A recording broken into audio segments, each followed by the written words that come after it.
Hello students, welcome to Punjab success mantra. आज की discussion बहुत इंपॉर्टेंट डिस्कशन होने वाली है क्योंकि आज मैं आपके साथ डिस्कस करने जा रही हूँ कि हमें रीजनिंग का सब्जेक्ट प्रिपेयर कैसे करना है फॉर स्पेसिफिकली बैंकिंग एग्जाम। तो अगर आप लोगों ने बैंकिंग का एग्जाम इस साल भरने का सोचा है, क्योंकि देखिए आपका सितंबर से लेकर दिसंबर तक आपके बैंकिंग के काफी सारे एग्जाम्स होते हैं। आईबीपीएस का कैलेंडर आ चुका है और सितंबर से लेकर दिसंबर तक आपका पीओ, क्लर्क, ठीक है, ये सारे पहले प्रीलिम्स होंगे, फिर मेंस होंगे, ये सारे एग्जाम्स आपके स्टार्ट हो जाएंगे। तो अगर आपने उन एग्जाम्स में अपीयर होना है और फिल करने हैं एग्जाम्स, तो अभी का टाइम परफेक्ट टाइम है कि आप अपनी तैयारी जो है वो स्टार्ट कर दे फॉर बैंकिंग का एग्जाम। और आपके बैंक के एग्जाम में जो रीजनिंग का सेक्शन होता है उसको हमें किस तरह से हैंडल करना है। देखो, पहले प्रीलिम्स में भी रीजनिंग आती है और बाद में जो आपका मेंस एग्जाम होता है उसमें भी रीजनिंग आती है। अगर मैं डिफिकल्टी लेवल की बात करूं, कौन सा चैप्टर इंपॉर्टेंट है, वो सारी चीजें अभी आज मैं आपके साथ डिस्कस करने वाली हूँ, ताकि आप रीजनिंग के सेक्शन की तैयारी करने से पहले आपको पता हो कि आपने उस प्रिपरेशन को किस तरह से करना है और आपके सोर्सेज क्या क्या रहेंगे। तो चलिए, सबसे पहले हम बात करेंगे how to prepare reasoning in your banking exam. यानी आपका पहले तो हम डिस्कस करेंगे कि सिलेबस क्या है। देखो, आपके सिलेबस में अगर आप जैसे कि पंजाब गवर्नमेंट के एग्जाम्स भरते हैं या फिर आप एसएससी के एग्जाम्स भरते हैं या फिर बैंकिंग के एग्जाम भरते हैं, तो आपको मैं पहले ये जरूर बताना चाहूंगी कि जो बैंकिंग का लेवल है रीजनिंग का, वो बहुत फर्क है आपके एसएससी एग्जाम्स या पंजाब गवर्नमेंट एग्जाम से। ठीक है, बैंकिंग में आपका जो रीजनिंग का लेवल ऑफ क्वेश्चन होता है वो बहुत ऊपर होता है। तो अगर आपने एसएससी या पंजाब स्टेट के एग्जाम्स की तैयारी करी है और आपको लगता है कि वो सफिशिएंट है, तो ऐसा नहीं है फॉर रीजनिंग, क्योंकि रीजनिंग का आपको और ज्यादा लेवल का पढ़ना पड़ेगा। अगर आप बैंक के पेपर, आईबीपीएस के पेपर्स को भर रहे हैं या फिर एसबीआई या फिर आरबीआई ग्रेड बी ऑफिसर, इनमें से कोई भी पेपर अगर आप फिल करते हैं, यानी बैंकिंग सेक्टर का कोई भी पेपर अगर आप फिल करते हैं, तो रीजनिंग का लेवल ज्यादा होता है एज कंपेयर टू पंजाब या एसएससी के एग्जाम्स। तो आपके सिलेबस में सबसे पहले तो देखिए, ये जैसे कि इनइक्वेलिटीज हो गया, जिसमें ग्रेटर स्मॉलर इक्वल होता है, ये इसका क्वेश्चन आपका प्री में जरूर आता है। फिर आपका देखो blood relation, direction,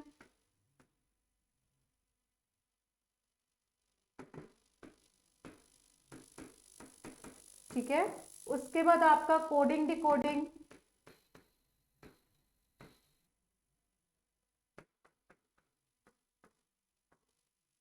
logical alphabets,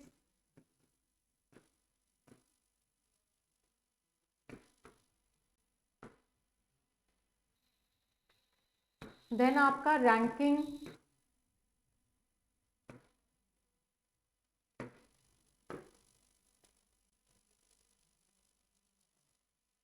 उसके बाद आपका पजल्स,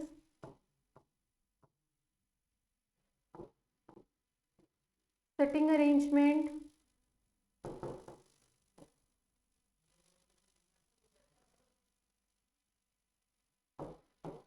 इनपुट आउटपुट,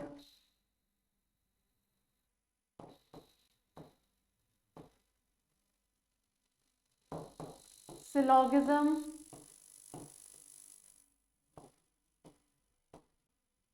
और उसके बाद क्रिटिकल रीजनिंग। तो देखो, मेन अगर हम देखें तो ये सारे आपके चैप्टर्स है। क्रिटिकल रीजनिंग में आपको बताऊंगी, इसमें काफी सारे चैप्टर्स कवर होते हैं। ठीक है, तो ये आपका जो पहले तो प्री एग्जाम होगा और जो मेंस होगा, क्या उसका सिलेबस फर्क है? ऐसा नहीं है। प्री एग्जाम का जो सिलेबस है वही मेंस का सिलेबस है फॉर रीजनिंग। ठीक है, फर्क सिर्फ इतना है कि प्री में वही चैप्टर, जो चैप्टर आपके मेंस में आ रहे हैं वो प्री में भी आएंगे। फर्क सिर्फ है कि डिफिकल्टी लेवल का आपका प्री में इजी टू मॉडरेट होता है, इजी तो नहीं होता बट हाँ मॉडरेट लेवल होता है आपका पेपर का। ठीक है, और जो आपका मेंस होगा वही चैप्टर्स का मॉडरेट टू हाई लेवल होगा। तो सिलेबस सेम है फॉर प्रीलिम्स एंड मेंस का एग्जाम। फर्क अगर आता है तो प्रीलिम्स में मॉडरेट लेवल के क्वेश्चन आएंगे उन्हीं चैप्टर्स के जो आपके मेंस में भी आ रहे हैं, पर मेंस में उनका लेवल होगा मॉडरेट टू हाई लेवल। ठीक है, तो सेम सिलेबस रहेगा, बस आपने हाईएस्ट लेवल तक अच्छे से प्रिपेयर करना है।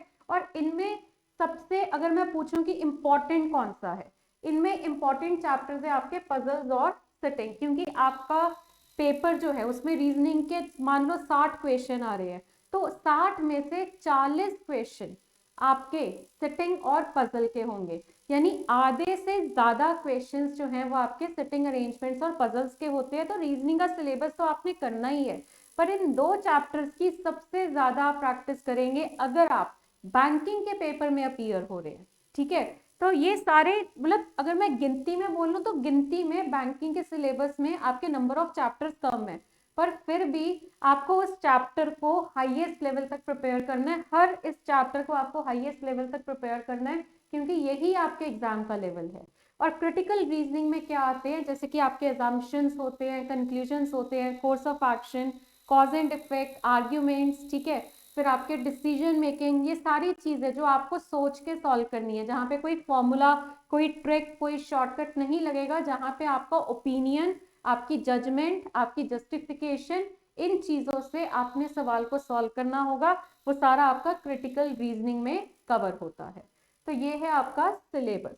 अब जैसे कि मैंने आपको बताया कि इनमें इंपॉर्टेंट टॉपिक्स कौन से हैं, एक तो आपका पजल का, फ्लोर की पजल बहुत आती है, हर बार आती है, ठीक है।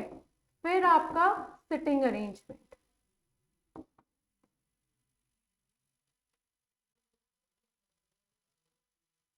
ठीक है, फिर आपका सिटिंग अरेंजमेंट। देखो ये दोनों ऐसे चैप्टर हैं जो प्री में भी आते हैं। प्री में आपका जो पैटर्न है 35 सवाल आते हैं रीजनिंग के प्रीलिम्स में, तो उन 35 में से अराउंड 20 सवाल होते हैं जो आपके पजल्स और सिटिंग के ही होते हैं। बाकी के बचे हुए 15 सवाल जो होते हैं वो inequalities, blood relation, direction, coding decoding, ये सारे चैप्टर्स के आ जाते हैं, ठीक है। बट प्रीलिम्स में भी आपका अराउंड 60% ऑफ योर रीजनिंग जो है वो पजल और सिटिंग की होगी, और मेंस में भी आपके टोटल जितने भी क्वेश्चन है उसमें से अराउंड 60% जो आपके होंगे वो पजल्स और सिटिंग अरेंजमेंट्स के ही सवाल होंगे।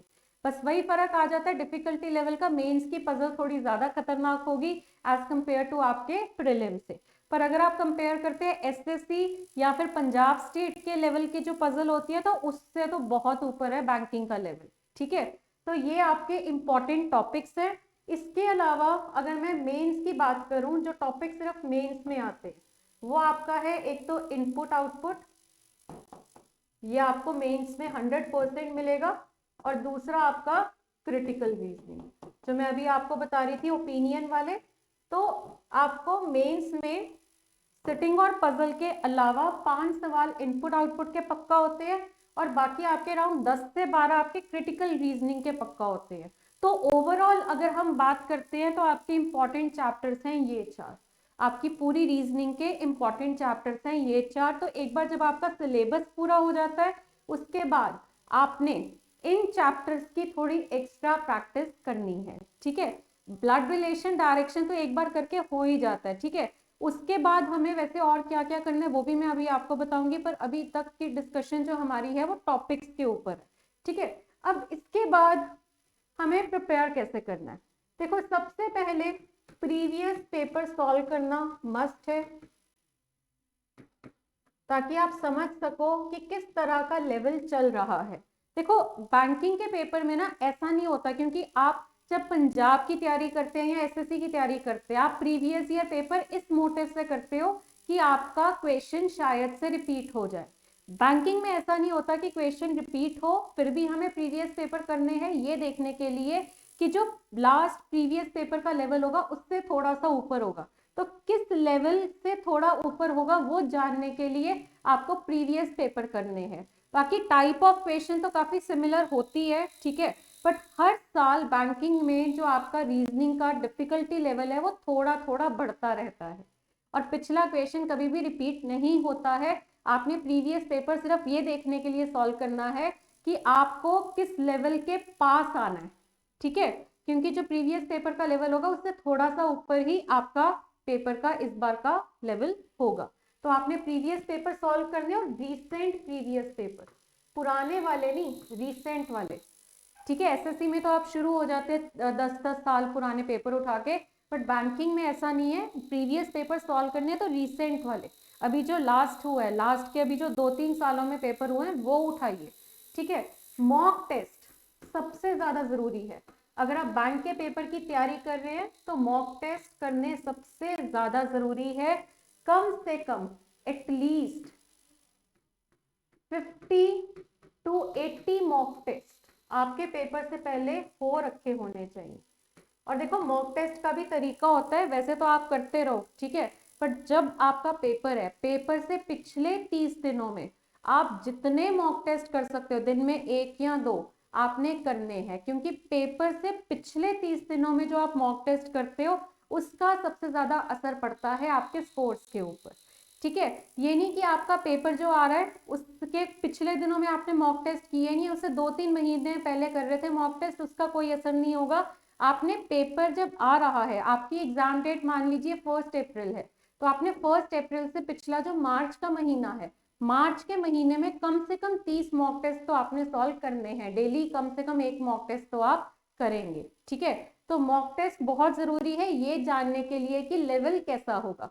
प्रीवियस पेपर हम कर रहे हैं ये देखने के लिए कि लेवल किसको क्रॉस करेगा, और मॉक टेस्ट हम कर रहे हैं ये देखने के लिए कि लेवल कैसा होगा और हमारा स्कोर वहां पे कितना हो सकता है या कितना जा सकता है।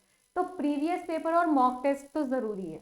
अच्छा, बैंकिंग के लिए बैंकिंग की रीजनिंग की अगर मैं बात करूं, कोई भी बुक आपने नहीं उठानी, क्योंकि देखो एसएससी की तैयारी, पंजाब एग्जाम्स की तैयारी के लिए फिर भी आपको बुक्स हेल्प करती हैं। जैसे आरएस अग्रवाल से आपके ज्यादातर क्वेश्चन आते हैं पंजाब के, है ना, एसएससी में रिपीट बहुत होते हैं। पर बैंकिंग का जो क्वेश्चन है वो आपको किसी भी बुक में नहीं मिलेगा, क्योंकि बैंकिंग का लेवल जैसे कि मैं बता रही हूँ कि हर साल बदलता है। ठीक है, हर साल आपका लेवल बढ़ता है, तो वो चीज आपको किसी भी बुक में उस लेवल के क्वेश्चन आपको नहीं मिलेंगे। अगर आपको तैयारी करनी है तो mock test, previous paper plus जो आपके ऑनलाइन क्विज होते हैं, आपकी बहुत सारी वेबसाइट्स हैं, ठीक है, बहुत सारे प्लेटफॉर्म्स हैं, तो उनके क्विज चलते रहते हैं। ठीक है, और बहुत डाटा आपको ऑनलाइन मिल जाएगा फॉर प्रैक्टिस। आपके बैंकिंग की रीजनिंग के लिए आपने ऑनलाइन क्विज करने हैं। ठीक है, आपको अगर कोई बुक आपको सजेस्ट करे वो आपका सिर्फ टाइम वेस्ट करेगी। बैंकिंग की रीजनिंग के लिए कोई भी बुक आपने नहीं उठानी है। ठीक है, प्रीवियस पेपर, मॉक टेस्ट ज्यादा कर लो थोड़े। अगर आपको लग रहा है कि प्रैक्टिस कम हो रही है, थोड़ी ज्यादा करनी है, तो थोड़े ज्यादा मॉक टेस्ट कर लो, है ना। मॉक टेस्ट जितने करोगे उतनी, अगर आप सिर्फ मॉक टेस्ट भी करते हो ना, ये दोनों चीजें नहीं करते तो चलेगा, पर अगर आप मॉक टेस्ट नहीं करते हो, बाकी सब कुछ करते हो, तो उस चीज का कोई फायदा नहीं है। सबसे इंपॉर्टेंट अगर इनमें आपके लिए रहेगा तो वो रहेंगे आपके लिए मॉक टेस्ट। तो मॉक टेस्ट का नंबर बढ़ा लो अगर आपको लगता है कि प्रैक्टिस में कमी है। ठीक है, पर कोई भी बुक उठा के अगर आप सॉल्व करेंगे बैंकिंग की रीजनिंग, आपको कोई फायदा नहीं होने वाला, क्योंकि बुक्स में आपको बैंक वाली रीजनिंग का लेवल बिल्कुल भी नहीं मिलने वाला। ठीक है, तो ये चीजों का आपने ध्यान रखना है। बाकी ये चीज मैं आपको बार बार बोल रही हूँ कि आपकी बैंकिंग की रीजनिंग फर्क है। ठीक है, चैप्टर का नाम में कोई फर्क नहीं है, पर लेवल ऑफ क्वेश्चन में बहुत फर्क है। ब्लड रिलेशन का जो लेवल ऑफ क्वेश्चन आपका बैंक में आना है, वो लेवल आपका पंजाब या एसएससी के एग्जाम्स में नहीं आता। तो एक तरह से आपको फिर से ही प्रिपेयर करनी पड़ती है बैंकिंग की रीजनिंग। तो ये आपका है पूरा सिस्टम कि हमने किस तरह से प्रिपेयर करना है। ओके, इसके बाद देखो आपका जो प्रीलिम्स है वो सिर्फ क्वालिफाई करना होता है, स्कोर आपका जो काउंट होता है वो मेंस का होता है। ठीक है, तो प्रीलिम्स का जैसे कि मैं बता रही थी कि मॉडरेट लेवल होता है और मेंस का लेवल होता है मॉडरेट टू हाई। ठीक है, तो आपने जो अपनी प्रिपरेशन करनी है हर चैप्टर का हाईएस्ट लेवल तक करनी है, ताकि आप मेंस की भी तैयारी कर पाओ। तो ये कुछ चीजें हैं जिनका आपने ध्यान रखना है अगर आप बैंकिंग की तैयारी करने जा रहे हैं। तो अब अपनी तैयारी जो है वो स्टार्ट कर दीजिए। आपको सब समझ आ चुका है कि रीजनिंग को हमें किस तरह से हैंडल करना है, किन टॉपिक्स पे ज्यादा स्ट्रेस देना है, क्या क्या हमें उठाना है, क्या नहीं उठाना है। ये सारी चीजें मैंने आपके साथ डिस्कस कर ली है। अब आप अपनी बैंकिंग एग्जाम की तैयारी जो है वो अच्छे से स्टार्ट कर सकते हैं। Thank you so much.